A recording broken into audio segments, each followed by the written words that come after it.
오늘의 말씀 사무엘하 20장 14절에서 26절 말씀입니다. 세바가 이스라엘 모든 지파 가운데 두루 다녀서 아벨과 벳마아가와 베림 온 땅에 이르니 그 무리도 다 모여 그를 따르더라. 이에 그들이 벳마아가 아벨로 가서 세바를 애우고 그 성읍을 향한 지역 언덕 위에 토성을 쌓고 요압과 함께한 모든 백성이 성벽을 쳐서 헐고자 하더니 그 성읍에서 지혜로운 여인 한 사람이 외쳐 이르되 들을지어다 들을지어다 청하건대 너희는 요압에게 이르기를 이리로 가까이 오라 내가 내게 말하려 하노라 한다 하라.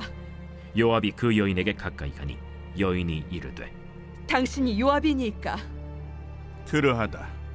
여종의 말을 들으소서. 내가 들으리라. 옛사람들이 흔히 말하기를 아벨에게 가서 물을 것이라 하고 그 일을 끝내었나이다. 나는 이스라엘의 화평하고 충성된 자 중 하나이거늘 당신이 이스라엘 가운데 어머니 같은 성을 멸하고자 하시는도다. 어찌하여 당신이 여호와의 기업을 삼키고자 하시나이까? 요압이 대답하여 이르되 결단코 그렇지 아니하다. 결단코 그렇지 아니하다.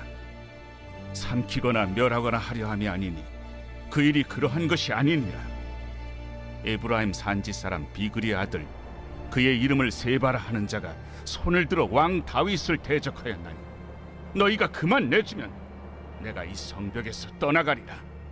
그의 머리를 성벽에서 당신에게 내어 던지리이다.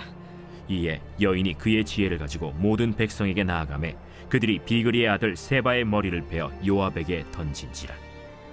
이에 요압이 나팔을 불매 무리가 흩어져 성읍에서 물러나 각기 장막으로 돌아가고 요압은 예루살렘으로 돌아와 왕에게 나아가니라. 요압은 이스라엘 온 군대의 지휘관이 되고 여호야다의 아들 브나야는 그렛 사람과 블렛 사람의 지휘관이 되고 아도람은 감역관이 되고 아힐룻의 아들 여호사밧은 사관이 되고 스와는 서기관이 되고 사독과 아비아달은 제사장이 되고 야일 사람 이라는 다윗의 대신이 되니라. 한때 압살롬의 그 편에 섰던 군 지휘관 아마사를 요압을 대신하여서 새로운 군 지휘관으로서 전격 임명하였던 다윗. 그러나 요압은 또 다윗이 임명한 자를 살해함으로써 다윗이 하려는 그 화해의 정책을 번번이 깨뜨렸습니다. 다윗은 처음에 아마사에게 명령을 내렸고 그 후에는 요압의 동생인 아비새에게 세바를 추격하라고 명령했건만 군 지휘관 아마사가 끔찍하게 살해되자 군 지휘권은 자연스럽게 요압에게로 돌아갑니다. 원래대로라면 세바가 이스라엘 여러 지역을 돌면서 자신의 세력을 모으고 군대를 조성하고 하는 식으로 다윗에게 대항할 생각이었을 것입니다. 그러나 신속하게 다윗의 군대가 추격해 오자 추종 세력을 더 모으지 못하고 벳마가의 아벨성에 들어가 농성전을 벌이게 됩니다. 예전에 후세가 압살롬에게 내놓았던 그 전략 중 하나가 무엇이었습니까? 설사 다윗이 어느 성에 들어가 농성전을 벌인다 하더라도 밧줄로 그 성벽을 묶어서 강가로까지 끌어가자. 이 압살롬의 완벽주의를 겨냥한 말이었지만 사실 그만큼 상대가 어느 성에 들어가 틀어박히게 되면 이거 정말 상대하기가 매우 곤란해집니다. 요압 역시도 세바가 아벨성에 들어가 꿈쩍도 하지 않게 되자 이 전략적으로 매우 곤란한 상황에 빠지게 됩니다. 그러자 그가 내린 결단, 오늘 본문 15절에 이에 그들이 벳마아가 아벨로 가서 세바를 애우고 그 성읍을 향한 지역 언덕 위에 토성을 쌓고 요압과 함께한 모든 백성이 성벽을 쳐서 헐고자 하더니 성벽 아래에서 공격하는 것보다 당연히 성벽 위에서 방어하는 것이 압도적으로 유리하기 때문에 이런 전략적인 비대칭성을 해결하기 위해서라도 요압은 성벽 앞에다가 그 성벽과 같은 높이의 토성, 이 흙으로 쌓은 성을 쌓아서 전투를 하려고 합니다. 힘에는 힘으로 밀어붙인다 하는 전형적인 요압식의 전투 방식입니다. 그러자 이제 아벨성의 주민들이 난리가 나지요. 성벽이 포위되었기 때문에 식수와 식량도 모자랐을 것이고, 이제 이러다가 어느 날 성벽이 무너지는 순간 군대에 의해서 대학살이 자행될 것이 뻔했기 때문에 이제 이거 어떻게 하면 좋으나 안에서는 홍비백산 난리가 났을 것입니다. 어떻게든 힘으로 막으려 하는 자와 어떻게든 힘으로 무너뜨리려 하는 자 사이의 팽팽한 대결 속에 애꿎은 이 아벨 성읍 사람들만 죽어나갈 판이었습니다. 이때 한 무명의 여인이 등장하지요. 16절에 그 성읍에서 지혜로운 여인 한 사람이 외쳐 이르되 들을지어다 들을지어다 청하건대 너희는 요압에게 이르기를 이리로 가까이 오라 내가 내게 말하려 하노라 한다 하라. 그렇게 칼과 칼의 대결이 아닌 사람과 사람이 만나서 이야기를 하고 또 이야기를 듣는 일이 시작됩니다. 이어지는 17절 요압이 그 여인에게 가까이 가니 여인이 이르되 당신이 요압이니까 하니 대답하되 그러하다 하니라. 여인이 그에게 이르되 여종의 말을 들으소서 하니 대답하되 내가 들으리라 하니라. 여기서 반복되는 이 단어 들으소서, 내 말을 들으소서, 내가 들으리라.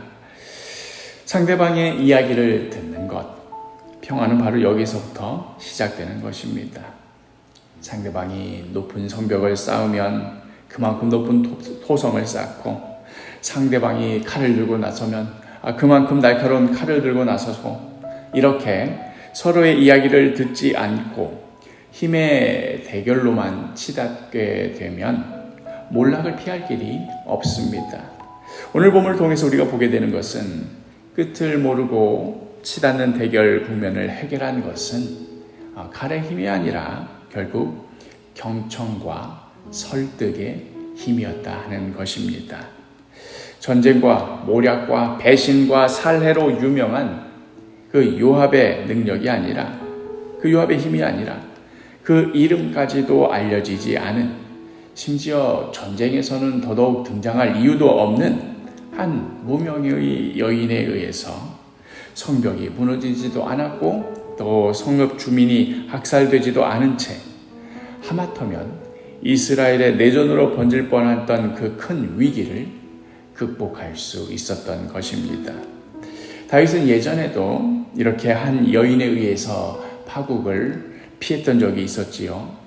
어리석은 자 나발이 다윗의 부하에게 모욕을 주고 쫓아내었을 때, 그때 다윗이 흥분하면서 나발 집안의 모든 자들을 다 멸하리라 하고 분기탱천하여서 칼을 들고 나섰지 않습니까?